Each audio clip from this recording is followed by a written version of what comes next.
નમસ્કાર, નિર્માણ ન્યૂઝની વિશેષ રજૂઆત ઝરોર કાર્યક્રમ સાથે હું છું યજ્ઞ ત્રિવેદી. દર્શક મિત્રો, આજે ઝરોર કાર્યક્રમમાં ચર્ચા વિચારણા કરવાની છે સ્થાનિક સ્વરાજની ચૂંટણીને લઈને. એક બાજુ જે રીતે ચૂંટણીનો બ્યુગલ તો હજુ ક્યાંક ફૂંકાયું તો નથી, પણ તેની પહેલાં રાજકીય પક્ષોની અત્યારે તૈયારીઓ પૂરેપૂરી જોવા મળી રહી છે અને તેમાં પણ અલગ અલગ કમિટીઓ બનાવવામાં આવી છે. ચેરમેન જાહેર કરી દેવામાં આવ્યા છે, વાઇસ ચેરમેન જાહેર કરવામાં આવ્યા છે. નીતિન નબીનની જે એક બાજુ મુલાકાત હતી ભારતીય જનતા પાર્ટીની, તેમાં પણ કાર્યકર્તાઓ સાથે સંવાદ કરવામાં આવ્યો છે. એટલે પરિસ્થિતિ આમ જોવા જઈએ ને તો ઘણી જે બદલાતી જોવા મળી રહી છે ને જે પ્રમાણે કોંગ્રેસ દ્વારા જે આ વખતે તૈયારીઓ કરવામાં આવી છે. આપણે અત્યાર સુધી એમ કહેતા હતા ને કે Bharatiya Janata party 24/7 and 365 day એ લોકો ઇલેક્શન મોડમાં જોવા મળતા હોય છે, પરંતુ આ વખતે કોંગ્રેસ ઇલેક્શન મોડમાં હોય તેવું સ્પષ્ટપણે જોવા મળી રહ્યું છે.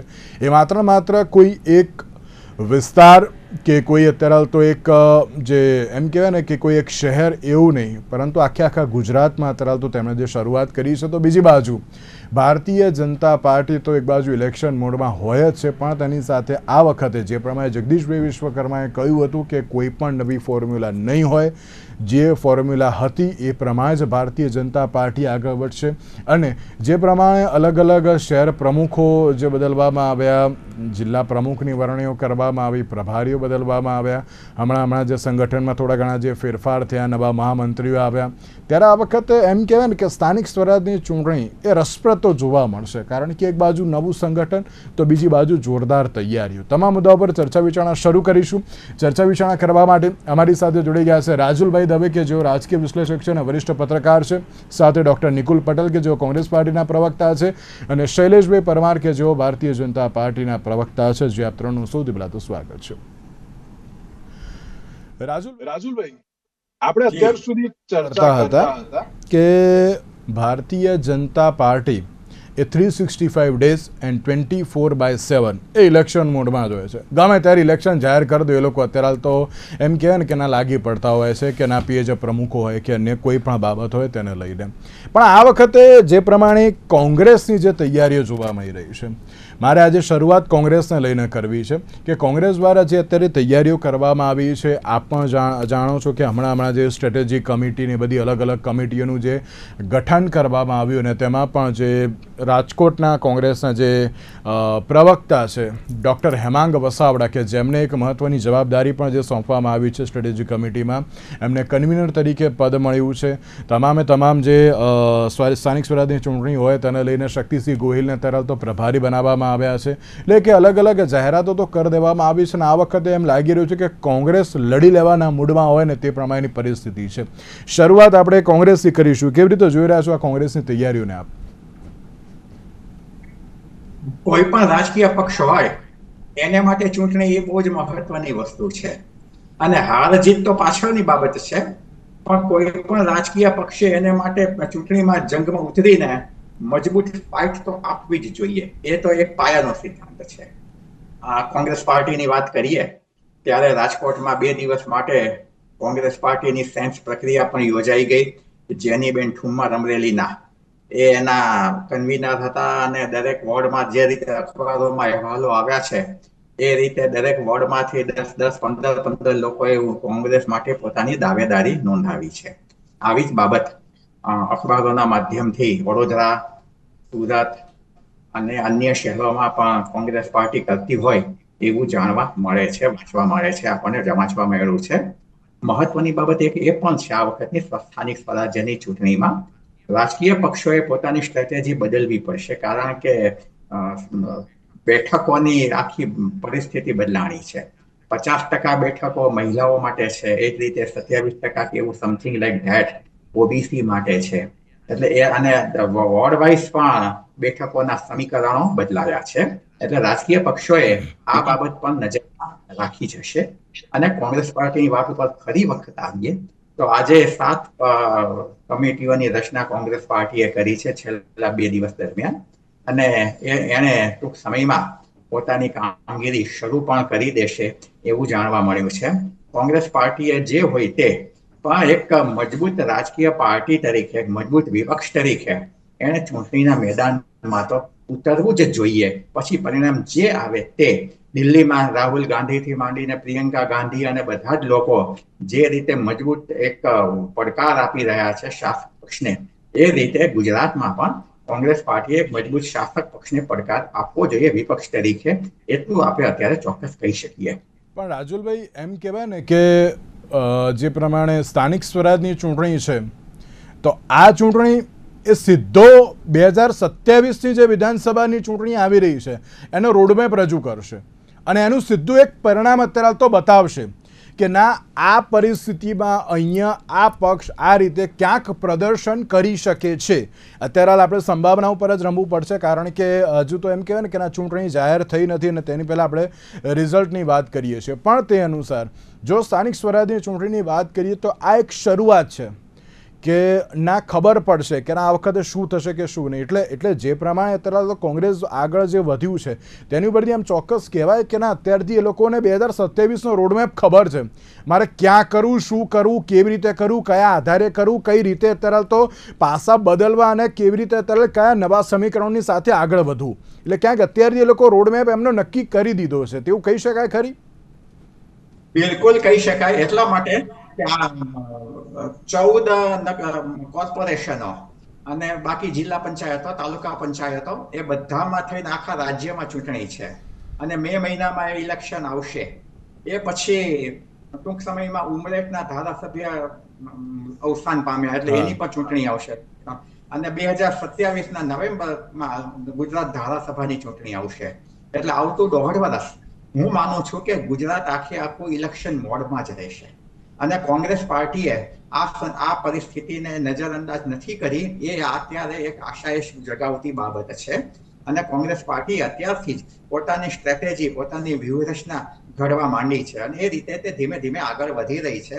બહુ ચોખ્ખી વાત છે કે અત્યારની જે આ ચૂંટણીના પરિણામો આવતા મે મહિનામાં આપણે જોશું, એ ભવિષ્યનો રોડમેપ નક્કી કરશે એવું આપણે ચોક્કસપણે કહી શકાય. અને એ રીતે જ રાજકીય પક્ષો પોતાની સ્ટ્રેટેજી ગોઠવી રહ્યા છે. નિકુલભાઈ, અત્યાર સુધી પેલું કહે ને કે મેં કોઈ પણ ઇલેક્શન છે, મેં અત્યાર સુધી ઘણા બધા ઇલેક્શન કવર કર્યા છે, આપણે ઘણી બધી ડિબેટ્સ તમે પણ મારી જોડે જે કરેલી જ છે, અને તેમાં જોવા જઈએ તો અત્યાર સુધી અમે લોકો એક ચર્ચા કરતા હતા કે ના, ભારતીય જનતા પાર્ટીઓ ઇલેક્શન મોડમાં જોવા મળતી હોય છે અને જે રીતે એ લોકો ક્યાંક પોતાની સ્ટ્રેટેજી બનાવતા હોય છે. પણ નિકુલભાઈ, આ વખતે જે પ્રમાણે કોંગ્રેસ પક્ષ જે આગળ ચાલ્યું છે, કમિટીઓ બનાવવામાં આવી રહી છે, મેં તો એવી પણ એક વાત સાંભળી છે, રાજુલભાઈ કદાચ એગ્રી કરશે મારી વાતથી, કે એ લોકો, તમે લોકો એટલે વોર્ડ વાઇઝ અત્યારે જે પણ કોઈ કાઉન્સિલર કે અત્યારે કોને બનાવવા, કોને ઉમેદવાર તરીકે જાહેર કરવા, તેને લઈને પણ અત્યારથી રણનીતિ ઘડવાની જે શરૂ કરી દેવામાં આવી છે કે ના, જનતા વચ્ચે કોણ જશે, કેવી રીતે જશે, કયા મુદ્દાની સાથે જશે, કેમ જશે, અને સાથે સાથે જે જનમત છે એ હાંસલ કેવી રીતે કરવો તેને લઈને પણ જે વાત કરવામાં આવી છે. તો આ વખતે કોંગ્રેસ પક્ષ જે પ્રમાણે તૈયાર થઈને આગળ વધી રહ્યું છે તેને લઈને સૌથી પહેલા આપની પ્રતિક્રિયા. સાચી વાત છે. આપણે જોયું કે જે રીતના સ્થાનિક સ્વરાજ્યની ચૂંટણીઓ હવે આપણે જોઈએ કે દરવાજા પર જ છે અને દરેક પક્ષ પોતાની રીતે કામગીરી કરતું હોય ને એની અંદર ભારતીય રાષ્ટ્રીય કોંગ્રેસની જયારે વાત આવે તો આપણે જોયું કે રાહુલ ગાંધીજીના નેતૃત્વમાં સંગઠન સૃજન અભિયાન તહત જે પ્રક્રિયા ચાલુ થઈ અને ગુજરાતથી એ વસ્તુ ચાલુ થઈ સમગ્ર દેશની અંદર, તો એના પરિણામો હવે ધીમે ધીમે સરફેસ ઉપર આવી રહ્યા છે કે સંગઠન સૃજન અભિયાન તહત જેવી જિલ્લા પ્રમુખોની નિમણૂક થઈ, તાલુકા પ્રમુખ, વોર્ડ પ્રમુખોની નિમણૂક થઈ, બધા જે રીતના સંગઠન મજબૂત કરવાની કામગીરી કરી રહ્યા છે. અને ત્યારબાદ અમિત ચાવડાજીએ નિમણૂક થયા પછી જે સ્થાનિક સ્વરાજ્યની ચૂંટણીને ધ્યાનમાં રાખીને જે કઈ બી મુદ્દાઓ લોકોને સ્પર્શે એ માટેની જન આક્રોશ યાત્રા કરીને જે મુદ્દાઓ ભેગા કર્યા છે અને ત્યાર પછી દરેક સ્તરે પ્રભારીઓના નિમણૂક થયા. એ પ્રભારીના નિમણૂકના માધ્યમથી દરેક સ્તરે જે રીતના કામગીરી થઈ રહી છે સ્પષ્ટ સંકેત આપે છે કે આવનારી સ્થાનિક સ્વરાજ્યની ચૂંટણીમાં કોંગ્રેસ ભારતીય જનતા પાર્ટીને ખૂબ સક્ષમતાપૂર્વક એને ટક્કર આપશે. અને હાલમાં જે રીતના ઓલ ઇન્ડિયા કોંગ્રેસ કમિટી દ્વારા 5 માર્ચના રોજ જે કમિટીઓના જાહેરાત કરવામાં આવ્યા, એ તમામ આગેવાનો તમે જુઓ તો રાજકીય રીતે ખૂબ જ અનુભવ ધરાવે છે અને એમના નેતૃત્વની અંદર એક ગ્રાસરૂટ લેવલ ઉપર દરેક જગ્યાએ, એ પછી શહેરોની અંદર હોય, ગ્રામ પંચાયત હોય, નગરપાલિકા હોય કે જ્યાં પણ હોય, ત્યાં જે બી આગેવાનો છે એની જોડે સંકલન કરી અને આવનારા દિવસોમાં જે ચૂંટણીઓ છે એમાં ઉમેદવારોની બી ચયન પ્રક્રિયા છે એ બી પેરેલલ ચાલુ છે. અને હું તમને જણાવતા આનંદ થઈશ કે અમિત ચાવડાએ બી પોતે પોતાના એક પ્રેસ કોન્ફરન્સમાં કીધું છે કે અમે આ વખતે અમારા ઉમેદવારો ખૂબ જ જલ્દી જાહેર કરીશું, જેથી દરેક ઉમેદવારો પોતાના વિસ્તારમાં જે કામગીરી છે સારી રીતે અને સચોટ રીતે કરી શકે. એટલે જે ભારતીય જનતા પાર્ટીની જે નિષ્ફળતાઓ છે, જે એમના ઉમેદવારોની શું કહેવાય કે ગેરહાજરી છે, એ બધી જ લોકોની વચ્ચે પ્રસ્થાપિત થાય અને કોંગ્રેસને એના સારા પરિણામો જોવા મળે.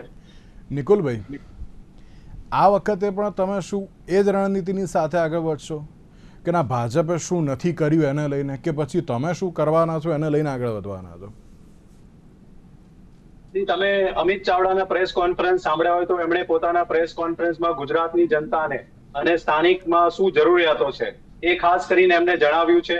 ખાસ કરીને જે શહેરો લેવલ પર છે તો શહેર જિલ્લા લેવલ પર બી દરેક નેતાઓ જે ભારતીય જનતા પાર્ટી દ્વારા નથી થઈ શક્યું અને જે રીતના ભ્રષ્ટાચાર આચરવામાં આવે છે એ તો ઉજાગર કરીએ જ છે, પરંતુ તમે કીધું એ પ્રમાણે સાચી વાત છે.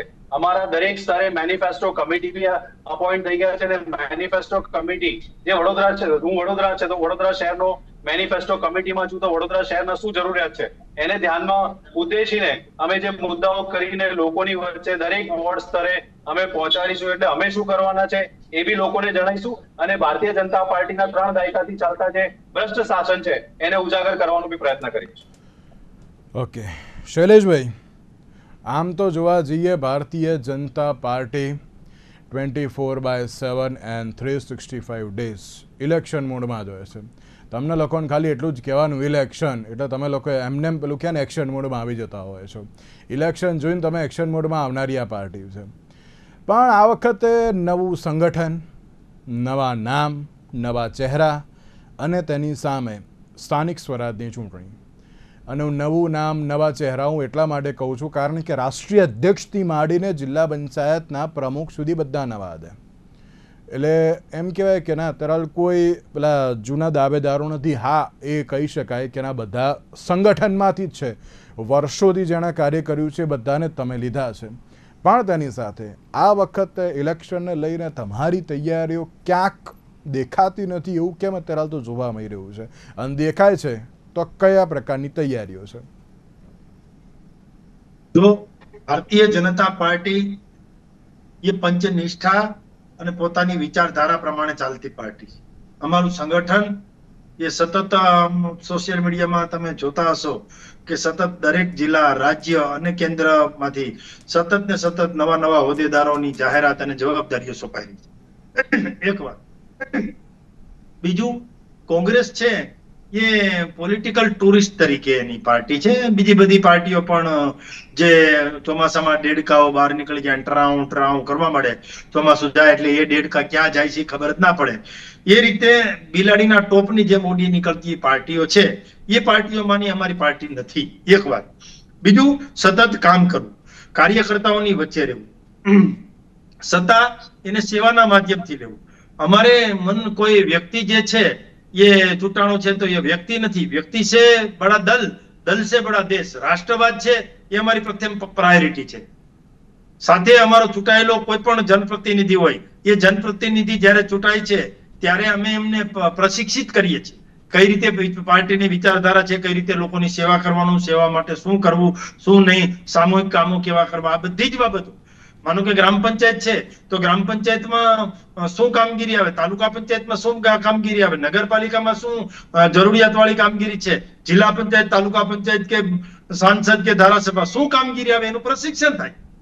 ભારત માતાને પરમ વૈભવના શિખર ઉપર સ્થાન અપાવવા માટેની જે કાર્યકર્તાની મહેનત છે એ અમે પાર્ટી છે ને ટ્રિપલ એન્જિનની સરકાર બનવા જઈ રહી છે. કેન્દ્રમાં અમારી સરકાર, રાજ્યમાં અમારી સરકાર અને જિલ્લા પંચાયત, તાલુકા પંચાયત અને નગરપાલિકામાં પણ, સ્થાનિક સ્વરાજ્યમાં પણ અમારા લોકો ચૂંટાય એ કામગીરી કરવાની છે. અને સૌ લોકોને ખબર છે પેલા ગામડાની સ્થિતિ શું હતી. સરપંચ બનવા કોઈ તૈયાર નહોતું. સરપંચ બનવા કોઈ તૈયાર નહોતું કારણ કે જે સરપંચ બને એની 2-3 વીઘા જમીન ઓછી થતી હતી. આજે સરપંચ બનવા માટે લાઈનો થાય છે કારણ કે સરપંચ પાસે પેલા કઈ કામ જ નહોતું. શું કામ કરવું એ જ કઈ નહીં, ગ્રાન્ટ નહીં, યોજનાઓ નહીં, કોઈ સરપંચ પાસે વહીવટ, એટલે નવરા સરપંચ તરીકેનું કામગીરી હતી. હવે કાંઈક ગ્રાન્ટ આવે છે, કાંઈક કામો થાય છે, લોકોને એ કંઈ કહે તો એની જરૂરિયાત પૂરી કરી શકે છે. જે રીતે સૌની યોજના આવી, જે રીતે સુજલામ સુફલામ યોજના આવી, જે રીતે સહકારી ક્ષેત્રને એક નવા જ આયામો આપ્યા, એટલે ગામડું જે છે એ બેઠા કરવાની કોશિશો જે કરી છે એ ભારતીય જનતા પાર્ટીએ કરી છે. સૌની યોજના છે એ ઐતિહાસિક છે.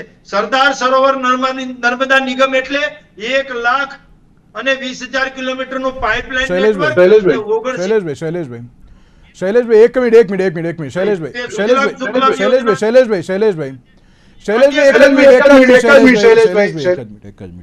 તમે તમારી યોજનાઓ કહો, એમાં કોઈ ના નથી, પણ શૈલેષભાઈ તૈયારી શું છે મને એ બતાવો. યોજનાઓ દરેક લોકો સુધી પહોંચાડવાની તમારી જવાબદારી છે અને એ તમારે પહોંચાડવી જ પડે, કારણ કે તમે અત્યારે સરકારમાં બેઠા છો અને તમારે કરવું જ પડે. પણ તૈયારી શું છે મને એ કહો, કારણ કે કોંગ્રેસ પક્ષ શું કરે છે, બીજા પક્ષ શું કરે છે એ મારે નથી જાણવું. તમે યોજનાઓ બનાવી એ પણ તમે લોકો સુધી પહોંચાડો. કેટલી પહોંચી છે એના લઈને હું અલગ ચર્ચા કરીશ, એમાં ના નહીં. અત્યારે તમારી તૈયારીઓ કેટલી છે મને ખાલી કહો. યજ્ઞભાઈ, હું તમારી વાત સાથે સંપૂર્ણ રીતે સહમત છું. ભારતીય જનતા પાર્ટી સતત ને સતત ઇલેક્શન મોડમાં જ હોય છે. અમારા માટે લોકોની સેવા એ જ અમારી તૈયારી છે. એટલે જ કહીએ છીએ કે ઇલેક્શન આવે અને કોઈ પાર્ટી ઊભી થાય, એ પાર્ટી ભારતીય જનતા પાર્ટી નથી. અમે તો પંચનિષ્ઠા, એકાત્મ માનવવાદ, મૂલ્ય આધારિત રાજનીતિ, સૌનો સાથ, સૌનો વિકાસ, સૌનો વિશ્વાસ અને સૌનો પ્રયાસ, ये प्रकारे चालिए छे. हमें तो पथ का अंतिम लक्ष्य नहीं है सिंहासन चढ़ते जाना, सब समाज को लिए साथ में आगे है बढ़ते जाना. भारतीय जनता पार्टी ये कोई उम्मीदवार मूके तो उम्मीदवार नहीं. भारतीय जनता पार्टी नो दरेक उम्मीदवार ये कमल छे.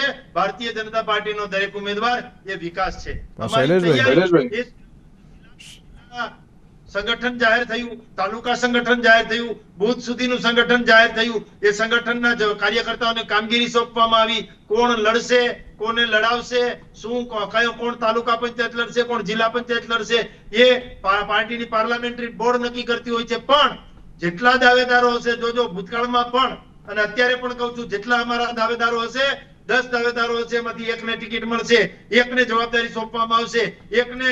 પણ એક બાજુ કમિટીઓ બનાવી દેવામાં આવી. તમારી કમિટીઓ ક્યાં છે શૈલેષભાઈ? કોંગ્રેસે તૈયારીઓ કરી નાખી, કમિટીઓ બનાવી દીધી. હવે તો વોર્ડ પેલા શું કે પ્રમુખો અને સભ્યો પણ હવે એ લોકો જલ્દીથી પેલું કહેવાય ને કે જાહેર કરવાની જે તૈયારીઓ બતાવી દીધી છે. એને લઈને તમારી શું તૈયારીઓ છે? અને સાથે કોંગ્રેસે આ વખતે કહ્યું પણ છે કે જે ભાજપે નથી કર્યું એ અમે દરેક લોકો સુધી પહોંચાડીશું. નથી કર્યું એ પહોંચાડવાની વાત કરે છે એ લોકો. યજ્ઞભાઈ, તમારી વાત સાથે હું સહમત છું. કોંગ્રેસે તૈયારી કરી લીધી છે, પણ કેવી? બે પ્રકારની તૈયારી કોંગ્રેસે અત્યારે કરી લીધી છે, હું દેખાય છે. એક તો કાગળ ઉપર તૈયારી કરી દીધી. કાગળ ઉપર બધાને હોદ્દા અને નિમણૂકોને બધી આપી દીધી. કાગળ ઉપર, ધરાતલ ઉપર ઝીરો. બીજી તૈયારી સોશિયલ મીડિયામાં કરી નાખી છે કે સોશિયલ મીડિયામાં કોનું ગ્રુપ આગળ, કોનું જૂથ આગળ, શક્તિસિંહનું જૂથ ક્યાં છે, ભરતસિંહ સોલંકીનું જૂથ ક્યાં છે, અમિતભાઈ ચાવડાનું જૂથ શું કરે છે, એટલે બધાના જૂથ, પરેશભાઈ ધાનાણીનું જૂથ ક્યાં કામ કરે છે, જૂથ વાઇઝ બધું કામગીરી ચાલુ થઈ ગઈ છે. ધરાતલ ઉપર ઝીરો. એક જણની ટિકિટ કોંગ્રેસમાં જાહેર થાય એટલે રાજીવ ગાંધી ભવનમાં બધા પાટવે આવવાનું ચાલુ થાય એટલે ખબર પડી જાય કે હવે ચૂંટણી આવી લાગે છે. શૈલેષભાઈ, ચાલો એ તો એ લોકો એટલું એ કરે દે. તમારા તરફથી શું આ વખતે લડી લેવાનું છે કે નથી? કારણ કે શૈલેષભાઈ ક્યાંક કોન્ફિડન્સ સારો અત્યારે હું એમાં ના નથી પાડતો, પણ અમુક વાર ક્યાંક જનતા જે જવાબ માગતી હોય છે, અને આ તો સ્થાનિક સ્વરાજ છે, આમાં તો નળ ગટર ને રોડ રસ્તાને લઈને જ ક્યાંક જનતા જવાબ માગશે કે તમે શું આપ્યું ને તમે શું કર્યું. એટલા માટે, કારણ કે વિધાનસભા હોય તો ચલો અન્ય મુદ્દો આવે, પણ આમાં તો પ્રાથમિક જરૂરિયાતની બાબત આવે છે શૈલેષભાઈ. એટલે શું લોકો સુધી અત્યારે તો તમારી જે બાબતો છે પહોંચશે ખરી? જો લોકો જાણે જ છે કોણ કામ કરવા માટે છે, કોણ વાતોના વડા કરવા માટે છે, કોણ નેગેટિવ મુદ્દાઓના આધારે ચાલે છે, કોના નેતાઓની વાણી કેવી છે, કોને કેટલું બોલવું, ક્યાં બોલવું, ક્યાં ન બોલવું, ક્યાં અટકવું, ક્યાં કેવી રીતે પ્રસારિત થવું, એ જ એમના નેતાઓને કાર્યકર્તાઓને ખબર નથી. તો એને લોકો ચાહવાના જ નથી. કોંગ્રેસને પણ ખબર છે કે આ વખતે પણ જિલ્લા તાલુકા પંચાયત અને નગરપાલિકામાં કારમી હાર થવાની છે અને ભારતીય જનતા પાર્ટીના તમામ ઉમેદવારો તમામ જગ્યાએ જીતવાના છે, કારણ કે અમારા ઉમેદવાર જીતે કે હારે લોકોની વચ્ચે જ હોય છે ને લોકોની વચ્ચે રહેનારા જે લોકો છે એને જ રાજનીતિમાં સ્થાન હોય છે. કોન્ફિડન્સ તો અત્યારે સારો છે, પણ જોઈએ હવે કેવા પ્રકારની પરિસ્થિતિ. નિકુલભાઈ, તમે ગમે તે કરો પણ જાહેર જનતાને ખબર છે કે ના ક્યાં જવું, કેવી રીતે જવું ને શું કરવું, એવું શૈલેષભાઈનો અત્યારે તો જવાબ છે. શું કહેશો આપ? કારણ કે એક બાજુ તમારો વિધાનસભાનો રોડ મેપ ને બીજી બાજુ શૈલેષભાઈનો કોન્ફિડન્સ પણ કંઈક અલગ જ વસ્તુ કહી રહ્યો છે. ભારતીય જનતા પાર્ટી હંમેશા જે રીતના જૂના પરિણામો છે એમના કોન્ફિડન્સ યોગ્ય વસ્તુ છે, પરંતુ જે રીતના છેલ્લા 3 દાયકાથી ગુજરાતની અંદર જે સ્થાનિક લોકોના જે પ્રશ્નો છે અને ખાસ કરીને આપણે હવે સ્થાનિક સ્વરાજ્યની ચૂંટણીઓની વાત કરીએ છીએ, અહીંયા કઈ નરેન્દ્રભાઈ મોદી આવીને કોઈના કામ નથી કરવાના, પરંતુ આપણે જોયું છે કે ભારતીય જનતા પાર્ટીના ચૂંટાયેલા ઉમેદવારો જ્યારે સ્થાનિક પ્રશ્નો હોય છે તો એ ગુમ હોય છે. અમે હમણાં જ શું કહેવાય કે જનમંચના કાર્યક્રમ થકી દરેક વોર્ડમાં જ્યારે અમે પહોંચ્યા અને ત્યાંના લોકોને પૂછ્યું તો લોકોને પીવાના પાણીના તકલીફ છે, ઠેર ઠેર ખાડાઓ પડી ગયા છે. ભ્રષ્ટાચારની વાત કરીએ તો કોર્પોરેશન એટલા હદે વધી ગયા છે કે લોકો ત્રાહિમામ થઈ ગયા છે. અને જ્યારે આપણે લોકોને પૂછીએ છીએ કે ભાઈ તમારા સ્થાનિક ચૂંટાયેલા પ્રતિનિધિઓના નામ તો બોલો, તો એકેય એમના નામ નથી ખબર. એનાથી વિપરીત જ્યારે લોકોને પૂછવામાં આવે છે કે તમારા વિસ્તારમાં કોંગ્રેસના આગેવાનો કોણ છે, તો લોકોને એમના નામ યાદ હોય છે. એટલે જે મારા મિત્ર વિચારી રહ્યા છે કે શું કોંગ્રેસની પરિસ્થિતિ છે, તદ્દન વિપરીત વાત કરી રહ્યા છે. અમે હંમેશા એ પ્રયત્ન કરીએ છીએ કે ભારતીય જનતા પાર્ટી જે આટલા ટાઈમથી પોતે વિકાસના બણગા ફૂંકી રહી છે, તેમ છતાં બી તમે જો લોકોના જ્યારે પીવાના પાણીના પ્રશ્નો હોય, હું મારા વોર્ડ 1-2 ની વાત કરીશ કે જ્યાં શું તકલીફો હતી, પરંતુ હું એટલું જ કહેવા માંગીશ કે જે રીતના કોંગ્રેસના કામ કરવાના પદ્ધતિ તમે અત્યારે તમારા ટીવીના માધ્યમથી કહી રહ્યા છો કે ભાઈ સારી રીતે કરી રહ્યા છે, તો એ દર્શાવે છે કે કશે ને કશે રાહુલ ગાંધી તથા મલ્લિકાર્જુન ખડગેજીના નેતૃત્વમાં સમગ્ર ગુજરાતની અંદર સંગઠન સૂચન અભિયાન તહત જે પ્રક્રિયા ચાલી રહી છે ખૂબ જ બિરદાવવા લાયક છે ને એના પરિણામો આવનારા દિવસોમાં જોવા મળશે. ખાલી એક 30 સેકન્ડમાં જવાબ આપજો નિકુલભાઈ, કે એક એવી બાબત પણ છે કે આ વખતે કઈ થિયરીને લઈને કોંગ્રેસ આગળ ચાલશે, કોને અત્યારે તો મેદાનમાં ઉતારશે, યુવા કે પછી અનુભવી, કઈ થિયરી સાથે આગળ વધી રહ્યું છે કોંગ્રેસ? આપણે જોયું કે જે રીતના રાજુલ સરે કીધું કે જે ઓબીસી ના રિઝર્વેશન આવ્યા પછી અને જે રીતના રાજ્ય ચૂંટણી પંચ દ્વારા સમીકરણો અને સીટો જાહેર કર્યા પછી થોડા શું કહેવાય કે સમીકરણો બદલાયા છે, પરંતુ કોંગ્રેસ દરેક વર્ગને અને દરેક તબક્કાના લોકોને, મહિલા હોય, યુવા હોય, આગેવાનો હોય, દરેકના અનુભવનો નિચોડ કરી એક એવું પેનલ બનાવશે કે જે સ્થાનિક લોકોને યોગ્ય પ્રતિનિધિત્વ મળી રહે એ માટે પ્રયત્ન કરશે. શૈલેષભાઈ, ખાલી 30 સેકન્ડ, કે એક બાજુ નિકુલભાઈએ કહ્યું કે ના કયા પ્રકારની પરિસ્થિતિ, શું પરિસ્થિતિ છે તેને લઈને દરેક જાહેર જનતા જાણે છે, પાણીની સમસ્યા હોય કે પછી શિક્ષણની હોય કે પછી આરોગ્યની હોય, તો શું લાગે છે કે આ બધી બાબતોને લઈને ક્યાંક શું તમારી તરફ જાહેર જનતા વળશે ખરી? કારણ કે ભ્રષ્ટાચારના સવાલો ઘણા બધા જોવા મળી રહ્યા છે. ભારતીય જનતા પાર્ટીનો એક જ નિયમ છે, વિકાસ, અને વિકાસનું ભાથું લઈને અમે જવાના છીએ.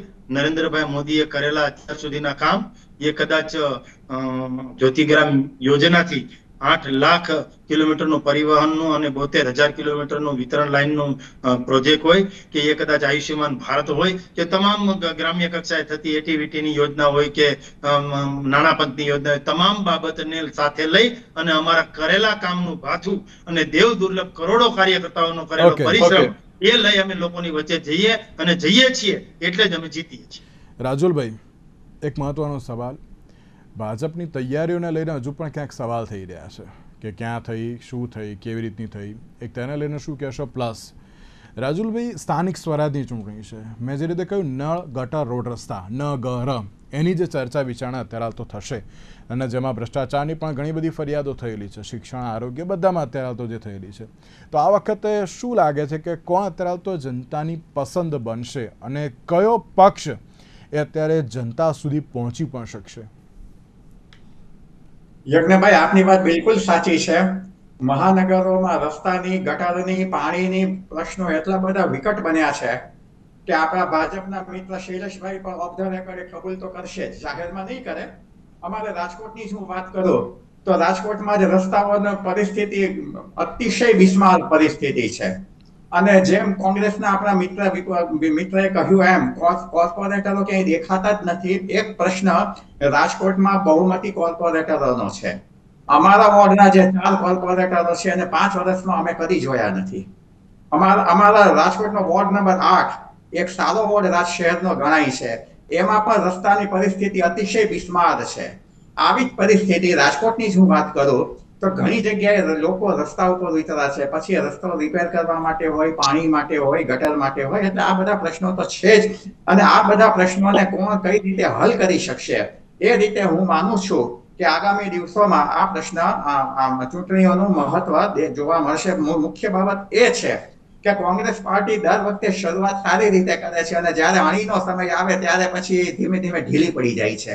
એ આ વખતે ઢીલી ન પડે સ્થાનિક સ્વરાજ્યની ચૂંટણીઓમાં અને એનું શીર્ષસ્થ નેતૃત્વ છેક સુધી લડાયક મૂડમાં રહે એ અત્યારે આપણે જોઈએ તો વધારે અગત્યનું છે. રાજુલભાઈ, છેલ્લો સવાલ. ભાજપ નો રિપીટ થિયરીને લઈને આગળ વધી રહ્યું છે કે જે પ્રમાણે જેમની જે જૂની જે રણનીતિ હતી એ જ અનુસાર એ લોકો આગળ વધી રહ્યા છે કે ના, જેને 5 વર્ષ કરતાં વધારે જે રીતે હોય તો પછી એમને નહીં, વધારે ઉંમર હોય તો એમને પણ નહીં, એટલે એ પ્રમાણેની જે રિપીટ થિયરીને લઈને આગળ તો વધી રહ્યું છે. બીજી બાજુ કોંગ્રેસે પણ આ વખતે ક્યાંક નવી થિયરીની સાથે આગળ વધવું જોઈએ તેવું લાગી રહ્યું છે ખરી? બિલકુલ નવી થિયરી સાથે જ આગળ વધવું જોઈએ, કારણ કે ભાજપની નેગેટિવ બાબતો પ્રચાર કરવાનો બહુ અર્થ એટલા માટે નથી કે લોકો હવે જાણી ગયા છે. 30 વર્ષના શાસન પછી ભાજપની કેટલી તકલીફો છે એ લોકો જાણે છે અને સમજી પણ ગયા છે. કોંગ્રેસે પોતે શું કરવા માંગે છે અને સૌથી વધારે તો પોતાના મજબૂત અને સ્વચ્છ પ્રતિભા ધરાવતા ઉમેદવારો જો એ મૂકે અને એને લોકો આવકારે, લોકો એને અપનાવે તો હું માનું છું કે આગામી દિવસોમાં કોક સારા પરિણામો આપણે ગુજરાતમાં જોઈ શકશું. બિલકુલ. આપ ત્રણે અમારી સાથે જોડાયા, આપ ત્રણનો ખૂબ ખૂબ આભાર. તો દર્શક મિત્રો, હવે સવાલ એ છે કે જ્યારે સ્થાનિક સ્વરાજના જંગની જાહેરાતો થવાની છે, હવે ટૂંક સમયમાં પણ તેની સાથે તૈયારીઓ અત્યારે તો શરૂ થઈ ગઈ છે. કોંગ્રેસ એક બાજુ જે રીતે કમિટીઓનું ગઠન કરી રહી છે, બીજી બાજુ ભાજપમાં અત્યારે તો નવા સંગઠનમાં તાલમેલ બનાવવાનો જે એક પ્રયત્ન કરી રહી છે. હવે જોવાનું એ રહ્યું કે જનતા કોની ઉપર મહોર લગાવશે. આજના વિશેષ કાર્યક્રમમાં આપશે. નમસ્કાર.